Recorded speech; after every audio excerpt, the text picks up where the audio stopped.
Hello mga sis Brad, for today's video, samahan nyo ako sa aming mga ganap kahapon. Kahapon pala ng umaga mga sis Brad, ay maaga pa ako nagising at nagluto na kaagad.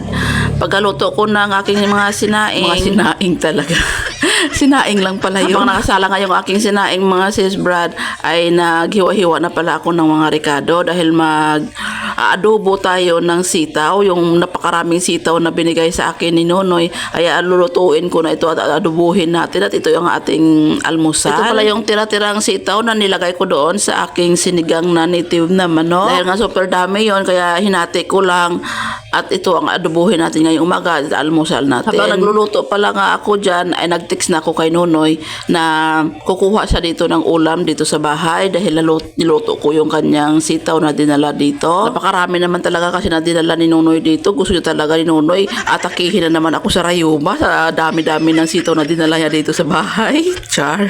Ganun talaga yan si Nonoy kasi ang negosyo kasi ni Nonoy mga sis Brad, para malalaman nyo sa inyong lahat na naman kayo nagtatanong. Char.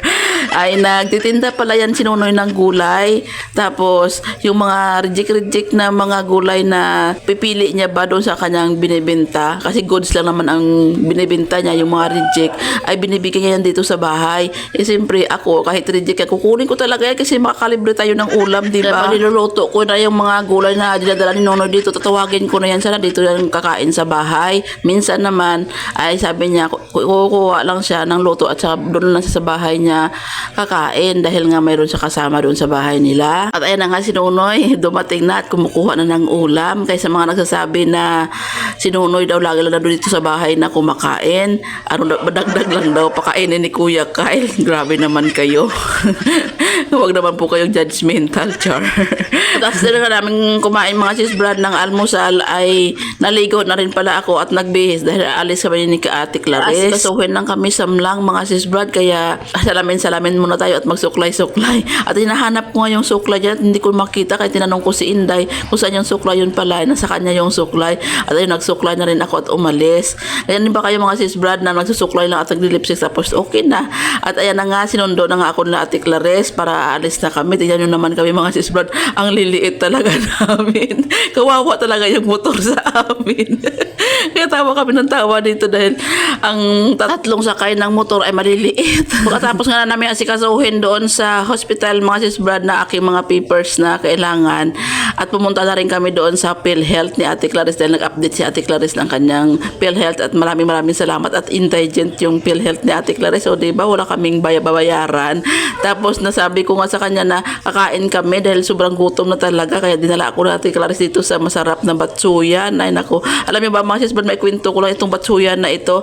Maliit pa ako, ito na talaga itong batsuyan na ito. Hanggang ngayon matanda na ako, ito pa rin yung batsuyan na ito. Hindi talaga kumukupas yung kanilang batsuy, lalo nga sumasarap talaga. Kaya kinikwento ko nga kay Ate Clarice na itong batsuyan na kinakainan namin ngayon, dito kami natin kumakain nung high school pa ako. At pagkatapos ka namin kumain mga sis Brad, ay pumunta kami dito na Ate Clarice sa Mr. DIY dahil mayroon akong bibiling regalo dahil sa aking inaanak na nag-asawa na kinasal kahapon. Tumitingin-tingin nga dito si Ate Clarice ng mga halaman ng mga plastic, kaya sabi niya sa akin, mabili ka nito o display mo doon sa bahay. Kaya sabi ko naman kay Ate Clarice, sagot ko sa kanya, Ate Clarice, kahit anong ganda pa niyan basta plastic ayaw ko, bahala na pangit basta totoo, okay na sa akin. O diba, char. May pahugot-hugot pa. Kaya totoo lang talaga mga sis Brad, yung aking mga halaman dito sa loob ng bahay ay totoo talaga, bahala ng pangit basta totoong halaman talaga. O parang tao lang din yan, bahala na pangit yung mukha basta totoo talaga, diba? Anong ganda kung plastic naman, o diba? Ganun lang yun. After nga nun mga sis Brad, nakita ko yung relo, kaya binyalan ko si Kuya Kyle tapos si Inday. Natapos ko na palang bilhan yan dyan ng kanyang makeup dahil talagang yun talaga ang request ni Inday sa akin na bilhan ko daw siya ng makeup niya na laruan. At ayan naman mga sis Brad, diba? Mayroon na naman tayo na pa-happy na mga bata. Tingnan nyo naman si Inday, oh.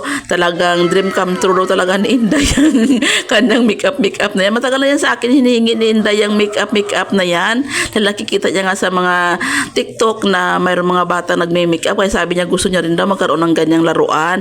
At tingnan nyo naman si Kuya Kyle mga sis Brad, tahimik lang yan mga sis Brad, pero tuwang-tuwa talaga sa kanyang bagong relo relo. Ayan, no, sinusuot-suot niya na nga. Kasi sabi niya nga sa akin dati, nabilhan ko daw siya ng relo. Kailang ayaw ko lang talaga sa bilhan. Siyempre, hindi pa siya dati marunong tingin ng anong oras. Pero ngayon marunong na siya, kaya binilhan na natin. At masipag naman si Kuya Kyle mag-vlog. Diba? Kaya deserve ni Kuya yan, nabilhan talaga siya ng gamit. Kahit dito sa bahay, mga sisbrad, masipag talaga yan si Kuya Kyle. Dahil may trabaho na si Papa Jason, si Kuya Kyle ang talaga ang inaasahan ko dito sa bahay at matulungan ako ng mga gawaing bahay. Deserve talaga ni Kuya Kyle na bilhan siya kung ano yung mga gusto niya. O siya mga sisbrad, maraming salamat sa inyong panonood. Kung nagustuhan niyo po itong ating video, paki-share naman po. Malaking tulong po ito sa amin. At kung hindi pa po kayo naka-follow, paki-follow naman po ng aming page. Maraming salamat. God bless and bye-bye.